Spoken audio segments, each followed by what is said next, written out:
안녕하세요. 중3 친구들 수능쌤의 거꾸로 교실 복습 시간입니다.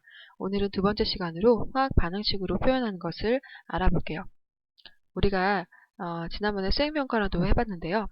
자, 우리 교과서에서 나와 있는 수소의 연소 반응과 메탄의 연소 반응을 화학 반응식으로 나타내보고 다양한 화학 반응을 화학 반응식으로 표현해보는 시간을 갖겠습니다. 자, 화학 반응식이란 화학 변화를 반응물질과 생성물질의 화학식과 기호를 통해서 나타내는 것이에요. 화학 변화를 문장이나 입자 모형으로 표현하는 것은 한계가 있어요. 그리고 전 세계 사람들이 다 알아보기도 어렵겠죠. 따라서 화학 반응식은 복잡한 화학 변화도 아주 간단하게 표현할 수 있고 모든 사람들이 다 알아볼 수 있는 그런 기호로 쓰기 때문에 이해가 쉽죠. 또한 다양한 정보들을 우리에게 알려줄 수 있습니다. 자, 수소의 연소를 표현하는 여러 가지 방법들을 한번 알아볼게요. 언어적 표현은 바로 이와 같죠. 수소와 산소가 반응하여 수증기를 생성한다. 하지만 이거는 말도 너무 길고 우리나라 말이기 때문에 전 세계 사람들이 알아보기는 어려워요. 이것을 모형으로 표현하는 것도 문장보다는 간단하지만 이것이 무엇인지 그리고 더 복잡한 것은 모형으로 표현하는 것도 굉장히 복잡해질 거예요. 자, 그런데 화학 반응식으로 표현하면 매우 간단하죠. EH2 더하기 O2가 EH2O가 된다. 네, 아주 간단하게 우리가 표현하기가 좋기 때문에 화학 반응식을 사용합니다. 교과서에서는 화학 반응식을 어떻게 나타내는지를 지금 제시를 해놨는데요. 하나씩 살펴볼게요. 자, 수소는 보통의 분자 모형을 수소 원자 두 개를 붙여서 표현을 하죠. 수소는 가장 작은 원자이기 때문에 좀 작은 원자 모형을 사용해요. 산소는 조금 더 크게 그리고 산소 원자 두 개가 붙어서 산소 분자를 이루게 돼요. 자, 물 분자는 많이 봤죠? 물 분자는 산소 하나와 수소 두 개가 결합한 분자 모형을 가집니다. 자, 그러면 수소의 연소 반응을 화학식으로 나타내는 과정을 알아보겠습니다. 자, 먼저 반응 물질과 생성 물질을 화학식으로 나타내요. 그래서 수소는 기체 상태로 존재하기 때문에 H2O, 산소는 역시 마찬가지로 O2, 수증기는 H2O입니다. 기본적으로 여러분 화학식을 알고 있어야 되겠죠? 자, 반응 물질이 두 개 이상일 때는 이 사이에 더하기를 해줍니다. 반응 물질과 생성 물질 사이에는 화살표를 표현합니다. 이와 같이 정리해 줄 수 있겠죠. 자, 그런데 반응 물질의 원자의 종류와 개수는 생성 물질의 원자의 종류와 개수와 같아야 되는데 지금 그것이 맞지가 않습니다. 그런 경우는 중간에 분자 모형을 그리고요. 분자 모형에 맞게 앞에 화학 반응식 앞에 개수를 표현해 주면 됩니다.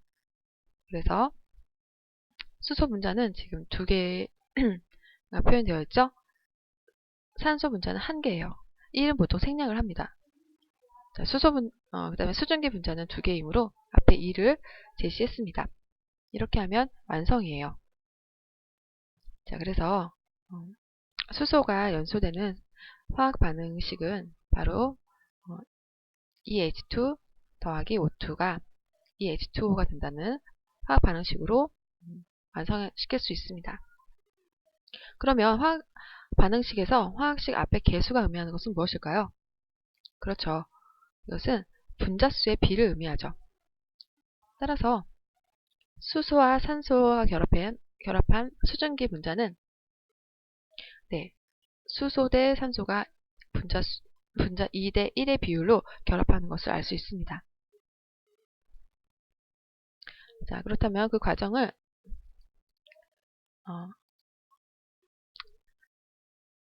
직접 한번 따라가 볼게요. 자, 수소와 산소를 화학식으로 쓰고 반응물질이 여러 개 있을 때는 더하기로 표시하죠. 생성물질은 H2O이고 반응물질과 생성물질 사이에는 화살표를 표시해요. 그런데 산소의 개수가 맞지가 않습니다. 산소의 원자의 개수는 다르기 때문에 적은 쪽에 배수를 해주는 것이 좋다 그랬죠. 그래서 적은 쪽을 맡아줬더니 이번엔 수소의 개수가 다릅니다.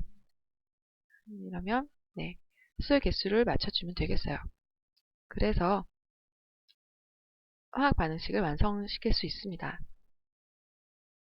자, 그렇다면 퀴즈를 잠깐 풀어볼게요. 다음은 질소가 연소되는 화학 반응입니다. 이 화학 반응을 화학 반응식으로 나타냈는데요. 이 화학 반응식이 옳지 않은 이유는 무엇일까요? 그렇죠. 지금 반응 전과 반응 후에 원자의 수가 다르죠? 산소의 수는 같지만 질소의 수가 다릅니다. 그러면 개수를 맞추기 위해서는 어떻게 해야 될까요? 네. 자, 여기 개수가 맞지 않기 때문에 질소의 개수를 맞췄습니다. 질소의 개수를 맞췄더니 산소의 개수가 또 맞지가 않죠. 산소는 총 원자의 개수가 4개가 되죠. 따라서 반응 전에도 원자의 개수 4개를 맞추기 위해서 앞에 개수 2를 써줘야 되겠습니다. 질소 분자와 산소 분자는 1대 2의 분자수의 비로 결합해서 이산화질소를 생성하네요. 자, 그래서 다시 정리하면 화학 반응식은 반응 물질과 생성 물질을 화학식으로 나타내고, 그리고 반응 물질이 2가지 이상인 경우는 더하기 기호를 사용하고, 반응 물질과 생성 물질은 그 사이에 화살표를 표시해서 정리를 합니다. 예를 들어서 메테인을 연소할 때의 반응을 보세요. 자, 메테인은 CH4죠. 산소는 O2예요. 자, 반응 물질 2개이므로 더하기로 연결해 주고요. 이때 생성하는 물질은 이산화탄소와 수증기예요. CO2 더하기 H2. 자, 두 번째는 화학 반응 전후의 원자의 종류와 개수가 같도록 화학식 개수를 맞춰줍니다. 자, 지금 반응 전에 탄소 원자의 개수와 반응 후에 탄소 원자의 개수는 같죠? 수소 원자의 개수가 다르네요. 산소 원자의 개수도 달라요. 그러면 개수를 맞춰줘야 되겠죠. 따라서 이때 개수를 맞추기 위해서 개수를 정리해야 되죠. 그래서 생성물질에 여기 수증기 앞에 2를 썼어요. 수소가 4개가 있으므로 여기도 수소 4개를 맞춰주기 위해서 앞에 2를 제시한 거예요. 그랬더니 산소의 개수가 여기는 2개, 여기는 2개, 총 4개가 되는데 앞에는 또 2개이므로 맞지가 않죠. 이번엔 산소 원자의 개수를 맞추기 위해서 앞에 2를 적어야 되겠죠. 그래서 네, 전체적으로 개수를 다 맞춰줍니다. 그리고 완성이 된 후에 반응물질과 생성물질의 구성하는 원자 종류와 개수가 같은지를 확인하세요. 개수가 같다면 잘 맞춰준 것입니다. 자, 한번 정리해 볼까요?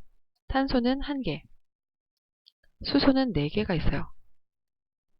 네, 산소는 총 4개의 원자가 존재하네요. 따라서 모두 같으므로 이것은 잘 만들어진 화학 반응식이 되겠습니다. 자, 그러면 이번엔 마그네슘이 산소와 반응하여 산화 마그네슘이 되는 화학 반응식을 연습해 볼게요. 자, 마그네슘은 Mg고요. 산소는 O2입니다. 그리고 산화 마그네슘은 MgO죠. 자, 이때 개수를 비교해 볼까요? 반응 물질과 생성 물질의 마그네슘 원자의 개수는 같은데요. 산소는 달라요. 따라서 산소의 개수를 맞추기 위해서 MgO 앞에 2를 쓰죠. 적은 쪽을 더 배수를 해서 맞춰주는 거예요. 자, 그래서 산소의 개수를 맞췄더니 이번에는 마그네슘의 원자의 개수가 달라요. 따라서 반응 전에 마그네슘 원자의 앞에 개수 2를 씁니다. 그러면 다 맞게 되죠. 따라서 화학 반응식을 완성시킬 수가 있습니다. 이번엔 질소와 수소 기체가 반응해서 암모니아가 생성되는 화학 반응식을 연습해 볼게요. 자, 질소와 수소가 만나서 암모니아가 됩니다. 질소는 N2, 수소는 H2, 암모니아는 NH3예요. 자, 이번엔 네, 질소와 수소의 원자 개수를 비교해야겠죠? 질소의 개수가 생성물질이 더 적죠. 수소의 경우는 반응물질의 개수가 더 적네요. 따라서 질소 원자의 개수를 맞추기 위해 암모니아 앞에 2를 씁니다. 그리고 각 원자의 개수를 비교해 보세요. 이번에 수소 원자의 개수를 맞추기 위해 H2 앞에 3을 써요. 그래서 개수를 비교하면 네. 그래서 질소와 수소의 반응을 통해 암모니아가 생성되는 과정은 다음과 같이 완성시킬 수가 있어요. 자, 이거는 매우 중요하니까 여러 번 연습을 해보세요. 자, 화학 반응을 화학식과 기호로 표현한 것을 화학 반응식이라고 하죠. 수소와 산소가 반응하여 물이 생성되는 반응의 화학 반응식은 H2, EH2 더하기 O2가 EH2O가 되는 과정이죠. 이거는 사실 굉장히 중요한 부분이니까 여러 번 연습을 해보세요. 화학 반응식에서 반응물질과 생성물질을 이루는 원자의 종류와 개수를 맞춰줘야 되죠. 그래서 화학식 앞에 개수를 맞춰줍니다. 이때 1일 경우는 보통 생략을 하죠. 네, 여러분의 화학 반응식은 여러 번 반복해서 직접 해보는 것이 중요합니다. 다음 시간에 또 복습해 볼게요. 감사합니다.